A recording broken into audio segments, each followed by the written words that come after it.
Well, hello and welcome to this video presentation helping students prepare to join us at Family Medicine Midwest in September. If you've already registered, this will be kind of your how-to to prepare. And if you haven't registered yet, we want you to do that, and hopefully this will convince you. I'm Jenny Flynn. I'm staff for the Family Medicine Midwest Foundation, and I'm joined by our student and resident board members, Abby Avila from Loyola, and Dr. Samantha Bush, who graduated from the University of Wisconsin, is now enjoying family medicine residency. So first, just want to give you a heads up where to find us. Everything about the conference is at familymedicinemidwest.org. We have a Twitter/X handle, and we just relaunched a new Instagram feed at FM Midwest. And you can find us on Facebook. This is the Family Medicine Midwest region. You can see the states that we cover. You'll see here that Ohio is blacked out because it normally is, but with the conference being in Indianapolis this year, we have invited the students and residency programs from Ohio in conjunction with the Ohio Academy of Family Physicians and also with the cooperation of the FMEC Northeast. So we welcome anyone from Ohio who may be joining us for the first time. These are the organizations that support Family Medicine Midwest. You can see it's state chapters and also some of the medical schools and residency programs from the region. And we're always hoping to build that partnership. It's important that you know that we are committed to diversity, equity, and inclusion, and our board did adopt a very formal statement after a lot of work together to come up with a statement that we hope reflects not only our commitment, but that all of our activities during Family Medicine Midwest reflect this commitment to diversity, equity, and inclusion in all of its forms. Just to give you a heads up, our plenary speakers for Family Medicine Midwest are actually from Ohio and Michigan. Dr. Gary Leroy and Dr. Lou Edge. Make sure this doesn't happen again. So here's what the Family Medicine Midwest Conference includes. It is 2 days chock full of opportunities. The plenary sessions, which we just showed you, tons of sessions across the board, several different tracks. It's a real great opportunity for CV building if you're presenting, and a lot of our students are presenting posters. Of course, there is the residency fair, and we'll talk a lot more about that. Hands-on workshops, so places to really try out some new skills that are intrinsic to family medicine that you may not even know about. And it's just a great place to make some new connections, refresh some former connections, and have some fun with some new friends.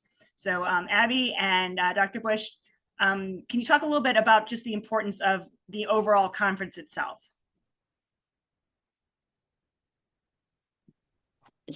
Sure, I can begin. So I attended the conference last year as an M1, and I've kind of known since starting medical school that I would enter into a primary care specialty.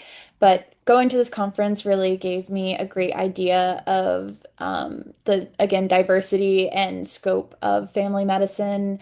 The different sessions really highlight how broad the specialty is, and you're able to meet physicians and residents who really speak to that diversity, which was very exciting as a first year medical student.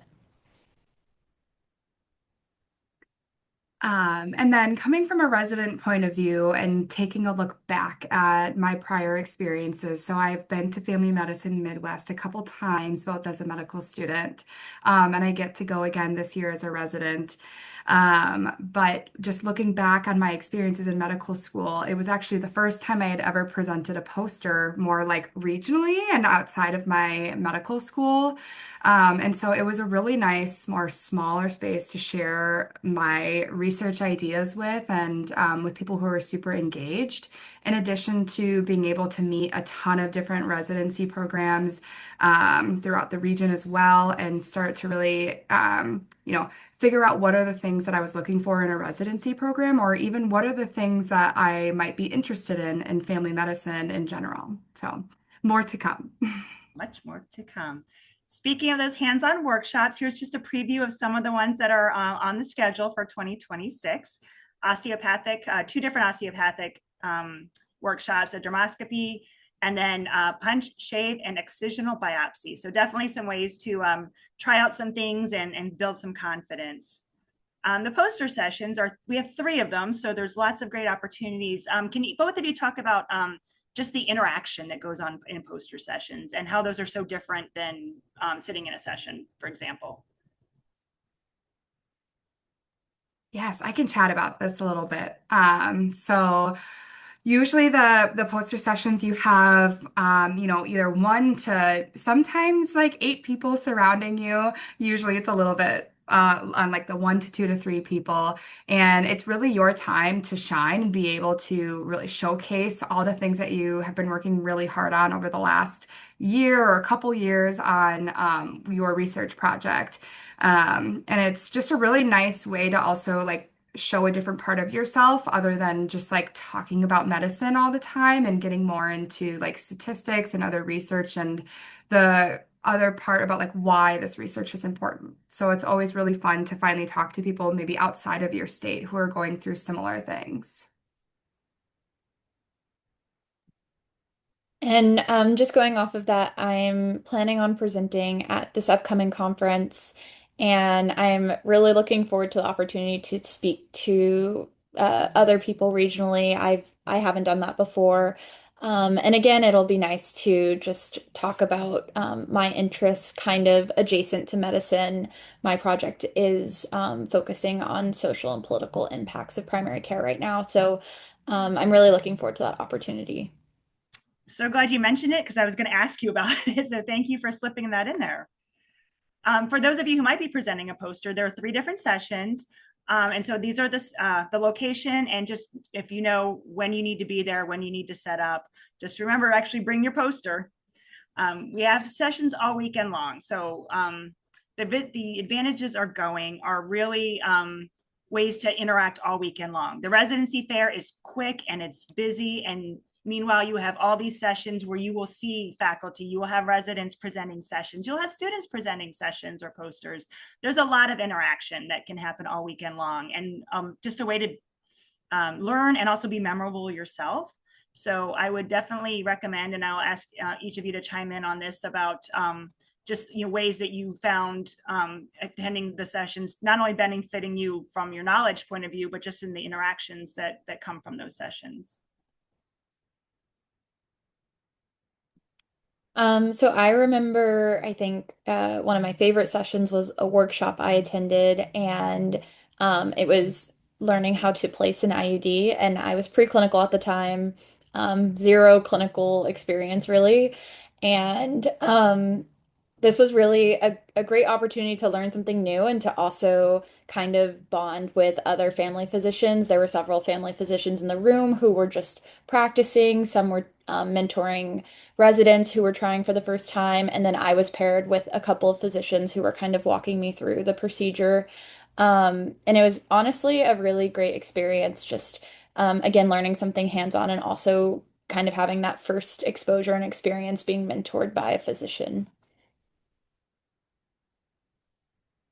I agree with that. I would say, I kind of split up attending sessions in my mind of like my preclinical years. And then once I finally got into clinical years, I think my time in my preclinical years, I personally prioritized sessions that were just more like development and like what is family medicine and those types of things. And then once I got more into where I was doing more clinical stuff, then I was able to take all of the stuff from the sessions that I attended that were more clinical focused, and being able to jot down some notes. And so that is something I do recommend if you are in your clinical years and it is something that you could think would make a practice change for you is finding a place that's you would actually go back to instead of just a piece of paper that's just loose.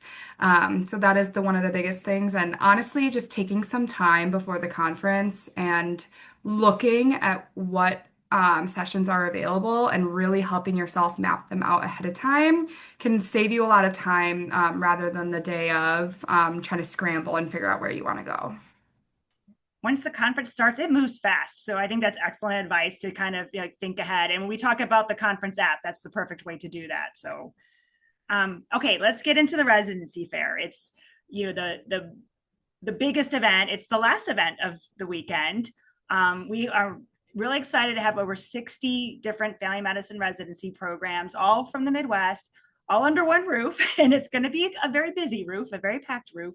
And then we also have in one of the rooms, in the Purdue room, there will be 2 demonstration stations. So again, another opportunity to get some hands-on during the residency fair, which is going on for 3 hours. So you can pop in or out of them and then go visit the other ones. But we'll have one with POCUS and one that will be lumbar puncture, which will be a great opportunity.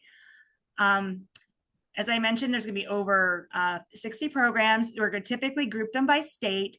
Depending on who's there behind that table, it could be a resident, it could be a faculty member, or it could be the program director.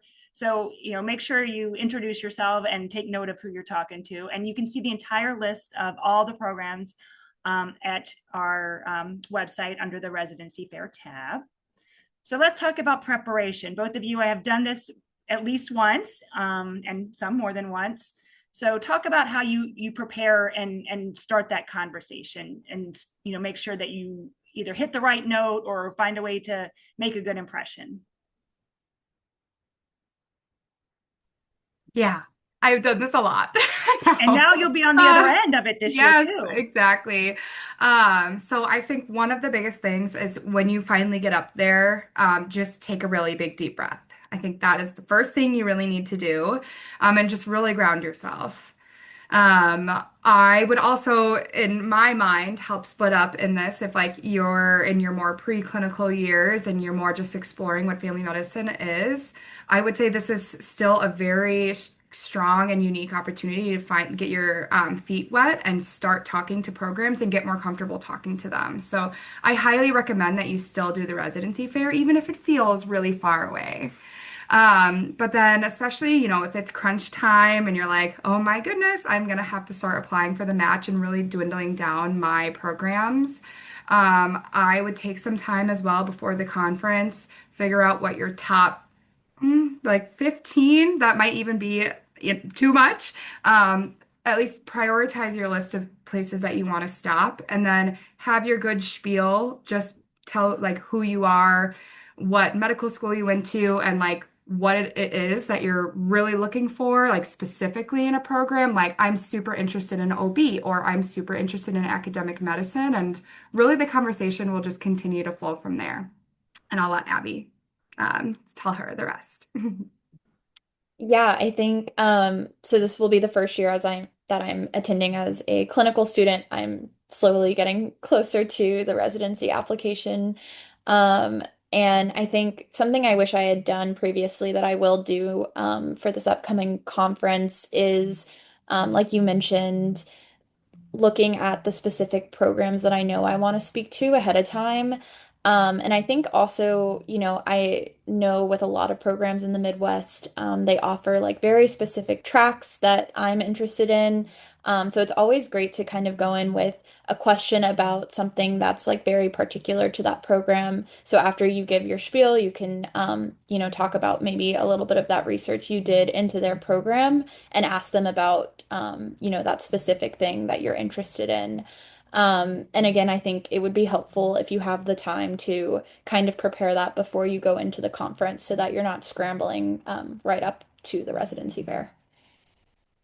And logistically, on the page on our website, each program is linked to their website. And these programs do put a lot of time, energy, and love into their program websites. There's great snippets, videos. It is a wonderful resource. Like you said, as you kind of narrow down, maybe it's a certain state or a certain, rural versus urban or whatever. And if you can spend a few minutes on those websites, and it will hopefully generate a very insightful questions that you can ask. So I would, and then we also even have just some more tips and questions right on that page, different, not only tips about how to present yourself, but like different questions to ask if you're speaking with a resident or if you're speaking with the program director. So there's ways to really draw from them what they're best equipped and best prepared to share with you.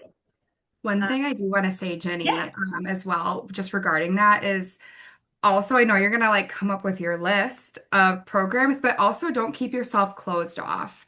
You may find that you haven't actually like maybe found one of the programs and it actually could be a really good fit for you. So don't keep yourself restricted. Use that time, definitely, for sure.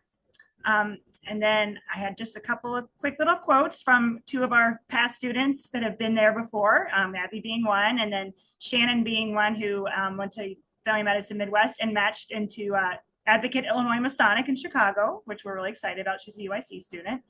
And then one of the things about the conference is just to have fun. So I have a quick little 1 minute video. I think it's a minute 30 that will just run just to show a little bit about how fun it is here.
All right, so you see lots of activities, lots of faces, lots of fun. Here's just a quick peek at our schedule for the 2 days. The Friday morning has some pre-conferences. I don't know why that's advancing.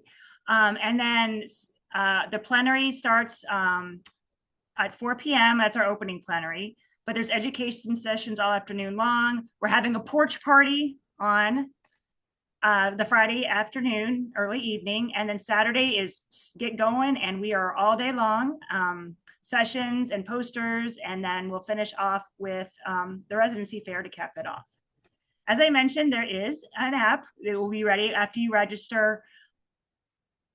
So the app will be where you not only can set your schedule, that's where you also do your evaluations, get the handouts. You'll be able to, again, view all those residency fair programs again, maybe see where they're going to be. And this is where we do a lot of our communication with updates, if there's any changes to the schedule. This is a great place to keep it all there, and also to connect with other attendees. You'll be able to do that as well. So this will be a key thing to have ready to go before you arrive. Can you guys talk about the importance, again, you said about, thinking ahead and where the app can fit in to help you manage it once you get there?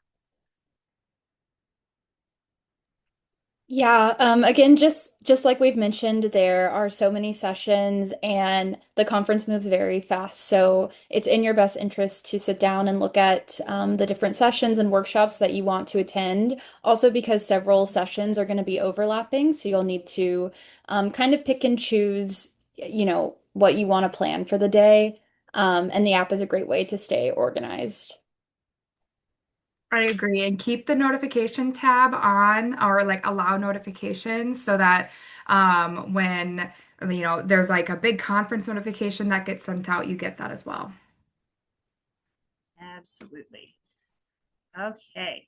Just to let you all know, on our website, we have a tab, a resources tab that just has a lot of additional background, just more ways to explore family medicine. If it's, if you're early in medical school, that's a lot of the background that Abby has talked about, where you can just kind of learn a little bit about what life is like. You can maybe, there's a couple of different profiles about different family physicians and where they practice and some of the unique options.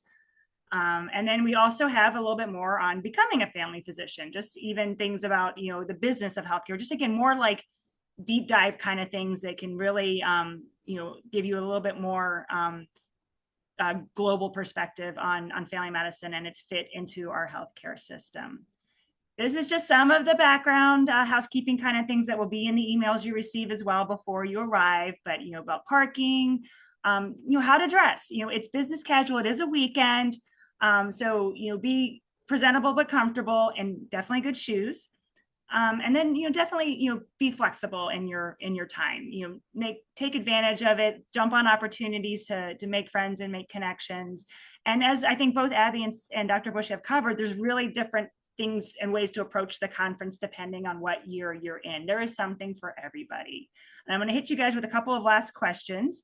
As I mentioned, there are experts, and I love the fact that Samantha, you're a repeat. You came more than once as a student, and Abby, you're returning as a second year student. So I want to ask you first off the bat, why, like, you came once, you're coming back. Like, what, talk about why it's a good idea to come back more than once.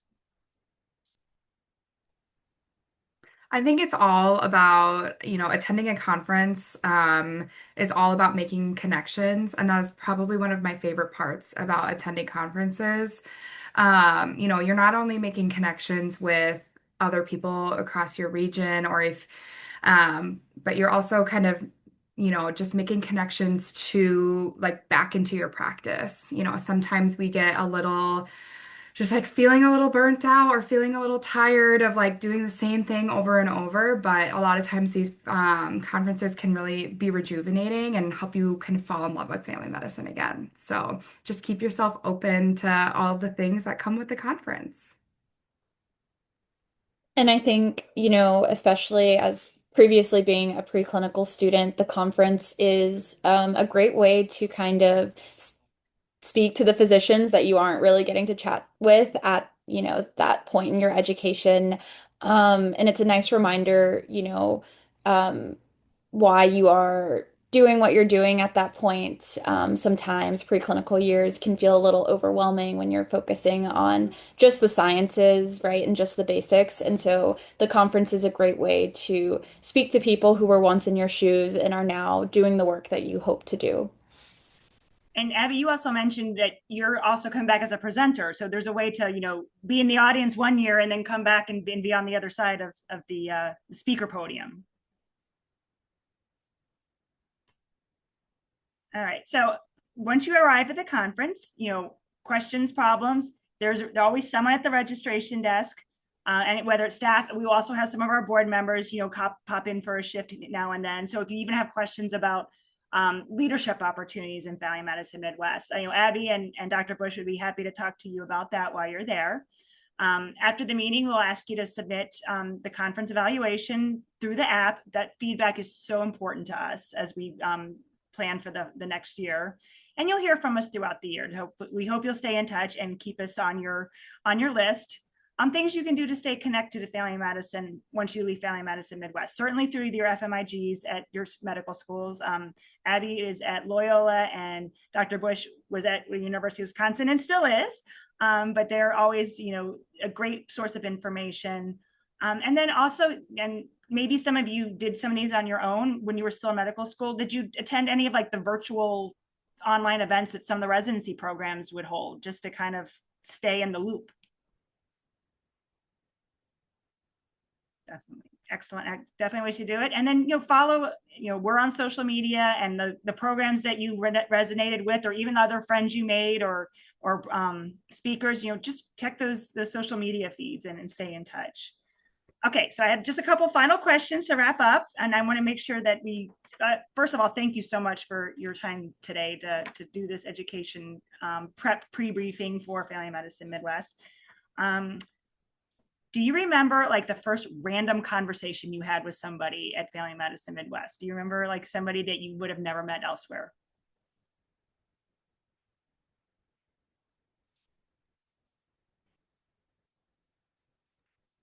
I remember I believe it was the UIC Family Medicine Interest Group president, and I was the FMEG president at Loyola at the time.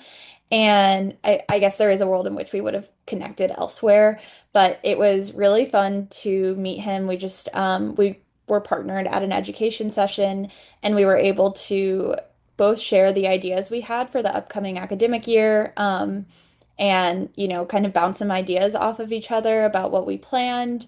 And we shared contact information. We never ended up collaborating on an event, but it was really fun to meet someone else in my shoes and someone who was kind of planning out, the similar events as me. Anything to add? I think I have one. So I remember it was my very first time going to Family Medicine Midwest, and I was still, very, very early on in preclinical years. And I met who was then an associate program director, but is now my program director.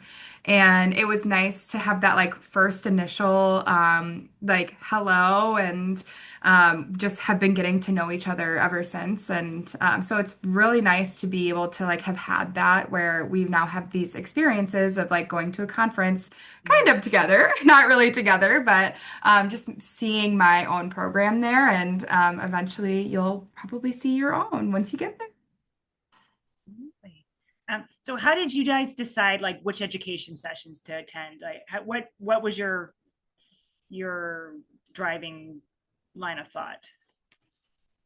I just honestly like read the description, and if it really resonated with me, and then if I had two to choose from, it was really just like luck of the draw of which one I went to. But that was kind of how I went to it and like what I thought would be the most beneficial for myself at the time. Yeah, I did. I had a similar thought process.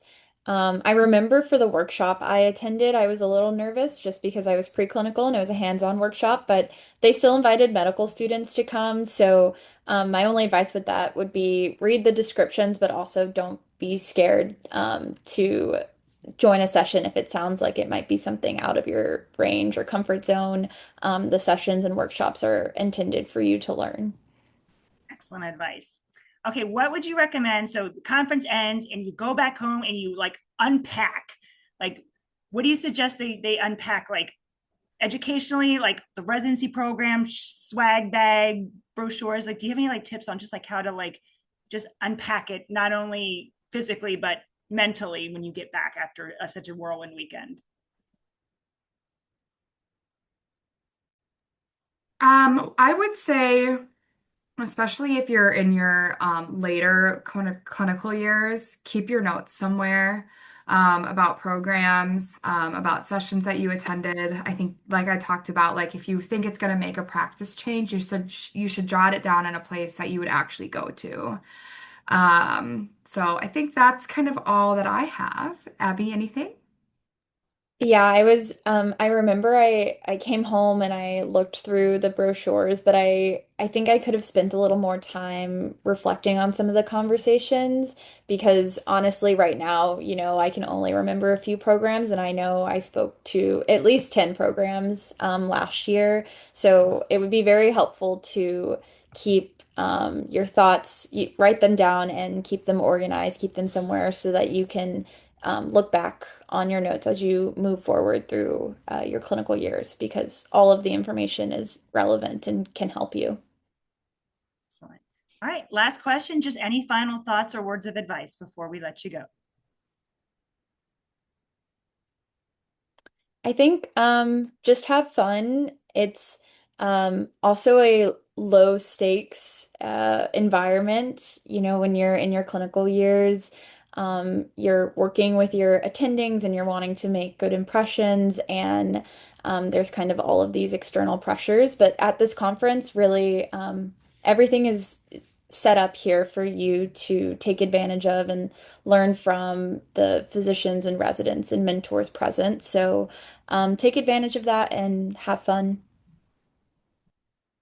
I was about to say the exact same thing. Just, like just let your shoulders relax, take a deep breath, and it really is like very low stakes, and you're really there to learn and have fun. So, Excellent. Thank you both. I will see you in Indianapolis.